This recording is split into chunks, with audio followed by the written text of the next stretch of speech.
4-cü fəsil. Ata, dur artıq, səhər yeməyi hazırdır. Ayselin səsi Rüstəmin başının üstündə eşidildi. Mənə bir əf düşmür, heç olmasa yarım saat da yataqda qalım. Yox, alınmaz. Baş prokuror az əvvəl zəng vurub soruşdu. Bağçaya gedirik, yoxsa sən hələ də yatırsan? Bəs nənəyə nə dedin?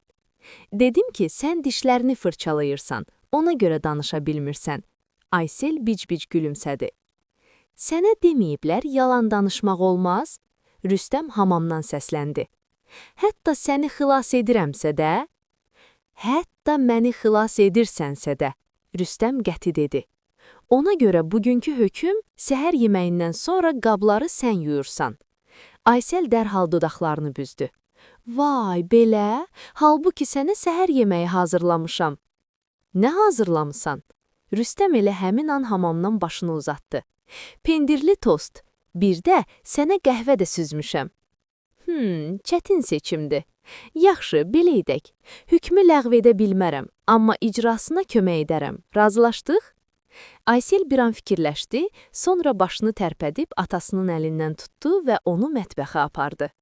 Rüstəm onların bu səhər söhbətlərini, bu balaca məhkəmə oyunlarını çox sevirdi.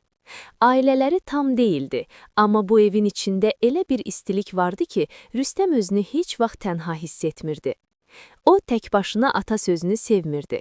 Ata və uşaq bu artıq tək deyil. Tək başına böyüdəcəyini çoxdan qəbul etmişdi. Doğrusu 5 il ərzində bunun öhdəsindən pis gəlməmişdi. Əvvəl valideynləri kömək etmişdi, sonra hər şeyi özü yoluna qoymuşdu. İş qrafikini Ayselə uyğunlaşdırmışdı, nəsə alınmayanda dostları kontorda onu əvəz etmişdi. Nənə hər zaman nəvəyə baxmağa hazır olsa da, Rüstəm daha çox öz gücünə arxalanırdı. Tək bir şeydə aciz idi. Ayselə anasının hara yoxa çıxdığını necə izah etməli idi? Elə bu fikrin içindəykən telefonda Narminin mesajı göründü. Danışmalıyıq, zəng etməsən bağçaya gələcəyəm və Aysellə özüm hər şeyi aydınlaşdıracağam. Rüstəm ağır-ağır nəfəs aldı.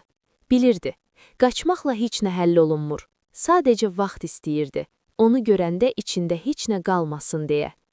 5 il ərzində hissləri neçə dəfə dəyişmişdi. Sevgi, inciklik, qəzəb, nifrət və indi sanki laqeydlik. Ən azı o buna inanmaq istəyirdi. Amma yenə də qorxurdu. Üz-üzə gələndə özü necə olacaq? O qısa yazdı. Ayseli bağçaya aparıram. Sonra qarşıdakı kafedə görüşək. Narmin vaxtında gəldi. Rüstəm onu dərhal tanıdı. Demək olar dəyişməmişdi. Eyni incə bədən, eyni yaşıl gözlərin inamlı baxışı, eyni nəzərə çarpan gözəllik. Sadəcə üzdə azacıq yorğunluq vardı. İllərinizi. Rüstəm əl işarəsi ilə oturmağı göstərdi və diqqətlə ona baxdı. Və birdən içindən keçdi. Bu gözəllik artıq ona heç nə eləmir. Heç nə. Salam Rüstəm, dedi. Salam Rüstəm. Onlar sustular. Bir neçə dəqiqə. Sanki hər ikisi də yeni rollarına uyğunlaşırdı. Artıq ər-arvad deyil, yad iki adam. Danışmağa razılaşdığın üçün sağ ol. Narmin birinci dilləndi. Seçim qoymamısan. Bağça qalmaqal yeri deyil. Narmin diksindi, amma özünü ələ aldı. Mən qalmaqal istəmirəm. Mən sadəcə qızımı görmək istəyirəm. Səsi düz, sakin idi. Rüstəm sustu. Baxışı de, deyirdi. Mən bilirəm sən incimisən, əsəbisən, haqlısan. Amma mən onun anasıyam. Mənim onu görməyə haqqım var. Mən Ayseldən darıxmışam. Darıxmışam? Rüstəm acı təbəssümlə başını yəllədi. 1 yaşında buraxdığın uşağa mı? 5 il yadına düşməyən uşağa mı? Mən gənc idim. Narmin tez-tez danışmağa başladı. Həyatım uşaqla bitməsini istəmirdim. Dünyanı görmək istəyirdim, gəzmək istəyirdim, oxumaq istəyirdim. Mən çox gənc idim. Onu Bakıda da edə bilərdin. Rüstəm səsi sakin idi, amma sərt. Türkiyəyə uçub orada itib batmaq məcburiyyətində deyildin. Biz ikimiz də gənc idik, Narmin. Amma mən qaldım, qaçmadım. Sizi atıb Ankaraya əylənmək üçün getmədim. Narmin üzünü çevirdi, qutqundu. Sən mənə yox deyə bilməzsən. Aysel mənim də qızımdır. Mən belə düşünmürəm. Sən imzaladın.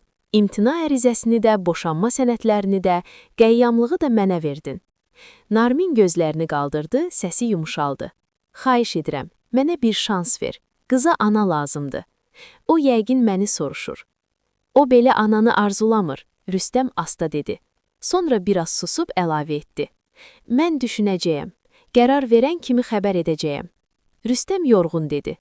Qəhvəsini bitib ayağa qalxdı və kafedən çıxdı. Maşını sürə-sürə hiss etdi ki, içi biraz yüngülləşib. Heç olmasa bugün Ayseli stressdən qorumağa nail olmuşdu. Qalanını isə sonra.